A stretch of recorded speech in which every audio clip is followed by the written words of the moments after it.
ঘুম কিভাবে কমাবো। আপু দেখা যাচ্ছে 10-12 ঘন্টা ঘুমাচ্ছি, পড়াশোনারই টাইম পাচ্ছি না, ঘুমের মধ্যে অধিকাংশ সময় চলে যাচ্ছে। নির্দিষ্ট সময়ের মধ্যে প্রত্যেকদিন ঘুমানো উচিত এবং ঘুম থেকে ওঠা উচিত। সায়েন্টিস্টরা রিসার্চ অনুযায়ী প্রমাণ করেছে যে ভোরের সময়টাতে পড়া সবচেয়ে বেশি ভালো মনে থাকে। অনিচ্ছাকৃত আমাদের হামি চলে আসবে না যে ঘুম আসতেছে, এরকম কখনো হয় না। তো অবভিয়াসলি তোমার ব্রেনকে যদি ঠিকমতো ফাংশন করাইতে চাও, পড়া মনে রাখতে চাও, তাহলে মিনিমাম তোমার 6-7 ঘন্টা ঘুমাতে হবে। এবং এই পড়তে গিয়ে তুমি দেখা যাচ্ছে 3-4 ঘন্টা ঘুমাচ্ছ, তাহলে সেটা তোমার ব্রেনের উপরে এফেক্ট করবে। আসসালামু আলাইকুম সবাইকে, আমি ফারিয়া এরব, স্যার সলিমুল্লাহ মেডিকেল কলেজের 4th বর্ষে অধ্যয়নরত আছি। আমি একটা পোস্ট দিয়েছিলাম তোমরা অ্যাডমিশন জার্নিতে কি কি প্রবলেম ফেস করছো তা আমাকে বলার জন্য। আমি আমার সাধ্যমতো সেগুলোর সমাধান দেওয়ার চেষ্টা করব। প্রথমে এবং সবচেয়ে কমনলি যে প্রবলেমটা পেয়েছি সেটা আমাদের পেইড ব্যাচের স্টুডেন্টরা প্রচুর বেশি বলছে, সেটা হচ্ছে ঘুম কিভাবে কমাবো। আপু দেখা যাচ্ছে 10-12 ঘন্টা ঘুমাচ্ছি, পড়াশোনারই টাইম পাচ্ছি না, ঘুমের মধ্যে অধিকাংশ সময় চলে যাচ্ছে।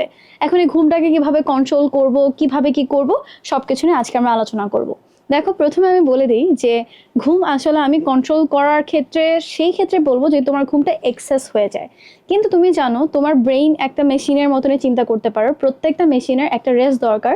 তো অবভিয়াসলি তোমার ব্রেইনকে যদি ঠিকমতো ফাংশন করাইতে চাও, পড়া মনে রাখতে চাও, তাহলে মিনিমাম তোমার 6-7 ঘন্টা ঘুমাতে হবে। অবশ্যই তুমি যদি এখন এটা ভাবো যে না ঘুমিয়ে সারাদিন পড়বো এবং এই পড়তে গিয়ে তুমি দেখা যাচ্ছে 3-4 ঘন্টা ঘুমাচ্ছ, তাহলে সেটা তোমার ব্রেনের উপরে এফেক্ট করবে এবং আলটিমেটলি তুমি দেখবা তুমি পড়ছো বাট মনে রাখতে পারছো না। সো আজকে আমরা কিছু এফেক্টিভ ওয়ে দেখবো যেখানে আমরা কিভাবে ঘুমটাকে কমাতে পারি। তো আমি কয়েকটা পয়েন্ট আউট করে রেখেছি, আমার কাছে মনে হয়েছে তোমরা এগুলো দেখলে আরো ভালো মনে রাখতে পারবা। দেখো, ফার্স্টে আমি কি লিখেছি, স্লিপ সাইকেলটাকে ফিক্স করা। What is your sleep cycle? Sleep cycle হচ্ছে, ধরো তোমার আজকে ক্লাসটা শেষ হয়ে পড়াটা শেষ করে তোমার 3টা বেজে গেল, তুমি আজকে রাতে 3টা বাজে ঘুমালা, কালকে উঠতে তো তোমার এরকম 12টা বেজে গেছে। এর পরের দিন তোমার টায়ার্ড লাগছে, তুমি আবার 11টা বা 12টার মধ্যে ঘুমিয়ে গেলা। এই যে এক এক দিন এক এক সময় ঘুমানোর কারণে দেখা যায় কি আমরা অতিরিক্ত ঘুমাচ্ছি। বাট তুমি যদি একটু টাইমটা একটা ফিক্সড টাইমের মধ্যে নিয়ে আসো যে আমি ঠিক 11টা বাজে ঘুমিয়ে যাব বা 12টা বাজে ঘুমাবো, এরপর আমি ভোরে 5টা বাজে উঠে পড়বো, বা তোমার যদি মনে হয় যে আমার রাতে পড়াটা ভালো হয়, তাহলে তুমি এটা ঠিক করবা যে আমি 4টার মধ্যে পড়ে নামাজ পড়ে ঘুমিয়ে যাব, এরপর আমি 10টা বা 11টার মধ্যে উঠবো। তাহলে একটা নির্দিষ্ট সময়ের মধ্যে প্রত্যেকদিন ঘুমানো উচিত এবং ঘুম থেকে ওঠা উচিত। তাহলে দেখবে কি স্লিপ সাইকেলটা যদি আমাদের ফিক্স থাকে, আমাদের অন্যান্য সময় মানে একদম থাকে না অনিচ্ছাকৃত আমাদের হামি চলে আসবে না যে ঘুম আসতেছে, এরকম কখনো হয় না। দেখা যায় কি আমাদের ঘুম কখন বেশি আসে, যে আমি এই যে বললাম যেটা স্লিপ সাইকেল ফিক্স না, একদিন অনেক বেশি ঘুমিয়েছি, এর পরের দিন দেখা যাচ্ছে যে ওই টাইমে ঘুমিয়ে আসতেছে না। তো যখন আমরা স্লিপ সাইকেলটা ফিক্স করব, তখন আমাদের এই অপ্রয়োজনীয় ঘুমের ভাবটা থাকবে না। ঠিক আছে, এখন চলে আসবো তোমরা, আমি জানি তোমরা প্রশ্ন করবা যে আপু রাতে পড়বো নাকি দিনে পড়বো। আবারও বলছি, তোমার যেই সময় পড়াটা সবচেয়ে বেশি ইফেক্টিভ মনে হয়, যেই সময় আমার পড়াটা ভালো হচ্ছে, তুমি সেই সময়ই পড়ো। বাট প্রেফারেবল হচ্ছে তুমি ভোরের সময়টুকুতে। সায়েন্টিস্টরা রিসার্চ অনুযায়ী প্রমাণ করেছে যে ভোরের সময়টাতে পড়া সবচেয়ে বেশি ভালো মনে থাকে। তো তোমার যদি মনে হয় যে ওই সময়টাতে পড়লে তোমার মাইন্ড ক্লিয়ার থাকতেছে, তখন আবহাওয়া অনেক ভালো থাকে, পরিবেশটা খুবই শীতল থাকে, তখন আসলে পড়াটা একটু ভালো হয়, তখন পড়াটা বেটার। বাট অবভিয়াসলি আমি নিজেও আমার অ্যাডমিশন টাইমে রাতে পড়েছি, কারণ আমার কাছে মনে হয় রাতে সব চুপচাপ আছে, আমার পড়াটা আরও বেশি ভালো হচ্ছে। কিন্তু অবশ্যই স্লিপ সাইকেল ফিক্স করে।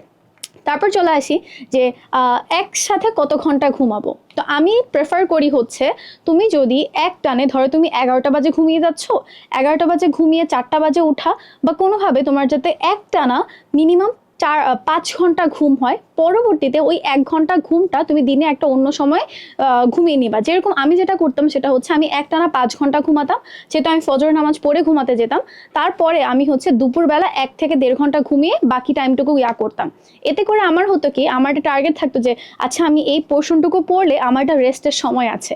ইভেন আমার ব্রেন ওভাবে কাজ করতো যে ঠিক আছে এতটুকু পড়া শেষ হলে, এতটুকু কাজ করলে আমি হচ্ছে তখন ঘুমাতে পারবো। সো আমার ব্রেনটা ওভাবে অ্যাক্টিভ থাকতো।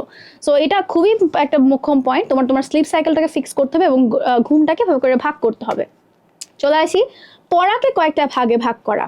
আমরা কখন বেশি ঘুম আসে, বইটা খুললেই কিন্তু আমাদের ঘুম আসে না। আমাদের ঘুম আসে যখন আমরা একটু পড়া শুরু করি, কেন জানি আমাদের কাছে পড়াটা খুব বোরিং লাগে, তখন আমাদের হচ্ছে ঘুম আসা শুরু করে। তা আমি এখানে লিখেছি পড়াকে কয়েকটা ভাগে ভাগ করা। পড়াকে কয়েকটা ভাগে ভাগ করে কি, ধরো তুমি আজকে হচ্ছে ব্লাড চ্যাপ্টারটা পড়বা, তো ব্লাড চ্যাপ্টারকে তুমি হচ্ছে কয়েকটা ভাগ করলা। যেরকম ধরো আমি লসিকা তন্ত্র পর্যন্ত পড়া হচ্ছে আমার একটা ভাগ, তারপর হৃৎপিণ্ডের ধরো মায়োজেনিক কন্ট্রোল পর্যন্ত একটা ভাগ, রোগ টোগগুলো একটা ভাগ। তো এভাবে করে যদি তুমি পড়াটাকে ভাগ করবা, তোমার কাছে টার্গেট ফিক্স থাকবে যে এই সময়টুকুর মধ্যে আমি যদি এই পড়াটুকু শেষ করি তাহলে আমি একটা গ্যাপ নিব। এটা আমি নিচের 3 নম্বর পয়েন্ট লিখছি, পড়ার মধ্যে গ্যাপ রাখা। তখন দেখা যাবে কি তোমার ব্রেইন একসাথে 1 ঘন্টা কন্টিনিউয়াসলি মনোযোগ ধরে রাখতে পারে না, ফাংশনও করতে পারে না। সো তুমি যদি পড়াটাকে 20-25 মিনিট পর পর করে ভাগ করে নেও এবং এরপর একটা 5 মিনিট থেকে 7 মিনিট বা 10 মিনিটের ব্রেক রাখো, দেখবা তোমার পড়াটা খুব ভালো মুখস্থ হচ্ছে, প্লাস তোমার এই ফ্যাটিগটা কাজ করবে না। এখন যেটা বললাম যে নিজেকে হচ্ছে এই গ্যাপের মধ্যে একটু রিওয়ার্ড দেওয়ার চেষ্টা করবা। যেরকম ধরো এটা করতে পারলা যে আমি যদি এইটুকু পড়তে পারি 25 মিনিটের মধ্যে, তাহলে আমি পরবর্তী 10 মিনিটের মধ্যে আমি একটু রেস্ট নিব, বা আমি একটু ধরো আম্মুর সাথে গল্প করব, বা ধরো কোনো একটা কিছু খাবার খেয়ে আসলাম, বা ধরো কিছুক্ষণ ফোন চালালাম। ঠিক আছে, এই যে রিওয়ার্ড সিস্টেমে পড়লে তোমার ব্রেন ফেটিগ হবে না, তোমার ঘুম ঘুম ভাবটাও আসবে না, তোমার পড়াটাও খুব ভালো হবে। ঠিক আছে, এখন চলে আসি আরেকটা কাজ করতে পারো, সেটা হচ্ছে পড়ার মধ্যে গ্যাপ রাখার মধ্যে যদি তুমি একটানা বায়োলজি, একটানা ফিজিক্স, একটানা কেমিস্ট্রি পড়ো, তখন আমাদের ঘুমটা আরো বেশি আসে। তুমি করবে কি, এই পড়ার মধ্যে তুমি ধরো এই কয়েক পেজ পড়ে 2 পেজ জিকে পড়লা, 2 পেজ ইংলিশ পড়লা, বা ধরো 2 পেজ মাঝখানে ফিজিক্স পড়লা। তখন দেখা যাবে তখন তোমার পড়ার মধ্যে একটা ডাইভার্সিটি ক্রিয়েট হয়ে যাবে এবং তোমার ওই ঘুম ঘুম ভাবটা কমে যাবে, যে না বিরক্তিও আসতেছে না, ঘুম ঘুম ভাবটাও কমে যাচ্ছে। তারপর চলে আসতেছি পাওয়ার ন্যাপ। আমি এই পাওয়ার ন্যাপে খুব বিশ্বাসী। পাওয়ার ন্যাপটা সবার ক্ষেত্রে কাজ করে না আই গেস, বাট আমার ক্ষেত্রে পাওয়ার ন্যাপটা খুব ভালো কাজ করে। সেটা হচ্ছে আমি 2 থেকে 3 ঘন্টা পরে এখনও সেম কাজ করি, যে 2 ঘন্টা বা 2.5 ঘন্টা পরে আমি হচ্ছে আধা ঘন্টা বা 20 মিনিটের একটা ঘুম নিয়ে নিই। এতে করে হয় কি, যে আমার ব্রেনটা এতক্ষণ ধরে কাজ করেছে, সে একটু রেস্ট পায় এবং প্রপার রেস্ট পায়, যার ফলে পরবর্তীতে উঠার পরে আমার মাথাটা একদম ফ্রেশ থাকে, মনে হচ্ছে একদম থাকে না রিসেট দিয়ে নতুন করে পড়তে বসছি। তো অনেকে দেখা যায় কি, যে আপু পাওয়ার ন্যাপ নিতে গেলে 20 মিনিট ঘুমাইতে গেলে দেখা যায় 2 ঘন্টা ঘুমাই ফেলছি। তো আমি করতাম হচ্ছে, যখন আমি পাওয়ার ন্যাপটা নিতাম, আমি হচ্ছে আমার মাকে বলে রাখতাম যে আম্মু আমাকে অমুক সময় ডেকে দাও। এখন মাদের ভালোবাসা কিছু ক্ষেত্রে এত ভালো যে আম্মু বলে যে থাক উঠানো লাগবে না। তো আমি আমার ফ্রেন্ডকে বলে রাখতাম যে আমাকে হচ্ছে 11:30 একটা কল দিস। তো আমি যতক্ষণ পর্যন্ত না উঠতাম ও আমাকে 3-4টা করে কল দিত, তারপর আমি বাধ্য হয়ে উঠে মুখ হাত ধুয়ে পড়তে বসতাম। সো এই পাওয়ার ন্যাপটা একটা ভালো ওয়ে তোমার এই যে অতিরিক্ত ঘুম ঘুম ভাবটাকে কাটানোর জন্য। সেকেন্ড আসে হেঁটে হেঁটে পড়া। হেঁটে হেঁটে পড়া কি, যে ধরো যখন তুমি দেখবা যে একটা জিনিস পড়তে তোমার ঘুম চলে আসতেছে, তখন তুমি যদি বসা অবস্থা থাকে তুমি দাঁড়ায় যাবা এবং দাঁড়িয়ে 7 থেকে 8 মিনিট বা 10 মিনিটের মধ্যে একটু হেঁটে হেঁটে পড়ার চেষ্টা করবা। যখন তোমার এই মাসেল মুভমেন্ট হবে বা তুমি একটু হাঁটা চলা করবা, তখন দেখবা তোমার এই ঘুম ঘুম ভাবটা আস্তে আস্তে করে চলে গেছে। তখন তুমি মুখে পানি টানি দিয়ে বা একটু অজু টজু করে হচ্ছে পড়তে বসবা, তখন দেখবা একদম ফ্রেশ লাগছে। তারপরে আমাদের সবচেয়ে পছন্দের জিনিস কফি বা চা। তো আমরা মনে করি যে কফি বা চা খেলে ঘুম চলে যায়, কিন্তু একটা জিনিস মাথায় রাখবা, একটু নির্দিষ্ট পরিমাণে নেওয়ার চেষ্টা করবা। অতিরিক্ত কফি বা চা খেলে এমন হয়ে যাবে তুমি ক্যাফেন রেজিস্ট্যান্ট হয়ে গেছে, তোমার ঘুম আসতেছে না। ঠিক আছে, সো কফি বা যখনই ঘুম টুম আসে তখন পাশের মধ্যে একটা ইনস্ট্যান্ট কফি রাখলে ভালো। তো চেষ্টা করবা ইনস্ট্যান্ট কফির ক্ষেত্রে বা কফি খাও চা খাও সেটার মধ্যে একটু সুগার কম রাখার জন্য, কারণ বেশি মিষ্টি জাতীয় খাবার খেলে, সুগার খেলে, বেশি কার্বস খেলে হচ্ছে আমাদের বেশি ঘুম আসে। সো এই যে তোমাদের অ্যাডমিশন পিরিয়ডটা, এর মধ্যে থাকে না 2-3 প্লেট ভাত খেয়ে ফেলবা না। কেউ যদি তোমাকে বলে যে হ্যাঁ কার্বোহাইড্রেট এনার্জি দেয়, এনার্জিও দেয়, ফ্যাটিগও তৈরি করে। সো একদম পরিমিত পরিমাণে খাবো, অল্প অল্প করে কার্বস খাবো, বেশি বেশি করে শাকসবজি বা অন্য কিছু খাওয়ার চেষ্টা করবো।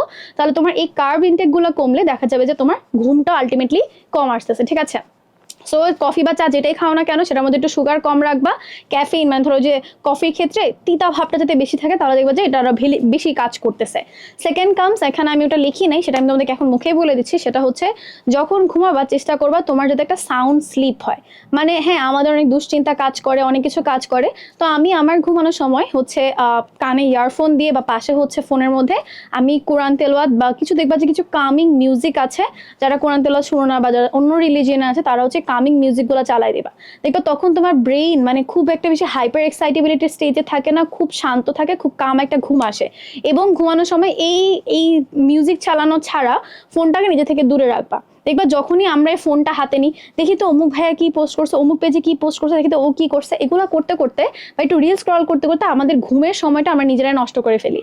সো ঘুমানোর সময় যাতে ফোনটা হাতের কাছে না থাকে, জাস্ট আমি যেটা বলছি ওইটা বাদে, সো তাহলে একটা সাউন্ড স্লিপ হলে দেখবা পরবর্তীতে এই ঘুমের ভাবটা কম থাকে। এখন আমি আমার ভিডিও এই কনক্লুশনে শেষ করব। ধরো যদি তোমার এমন মনে হয় যে আপু আমি 8 ঘন্টা ঘুম ছাড়া আমার ব্রেন ঠিকমতো কাজ করে না, কিন্তু পরবর্তীতে 8 ঘন্টা ঘুমানোর পরে আমি বাকি 16 ঘন্টা খুব ভালোভাবে ইউজ করতে পারি, আর ওটা ওখানে আমার যতটুকু পড়া হয় খুব ভালো হয়, দেন তুমি 8 ঘন্টা ঘুমাও, আমার কোনো সমস্যা নাই, ইউ ক্যান, ঠিক আছে। বাট যদি তোমার ঘুমটা এমন মনে হয় যে আপু আমি 10 ঘন্টা ঘুমাইতেছি, এরপর আমি সারাদিন বইটা খুললে আমার ঘুম আসে, ক্লাস করতে গেলে ঘুম আসে, দেন তোমার এই ঘুমটা কন্ট্রোল করার দরকার আছে।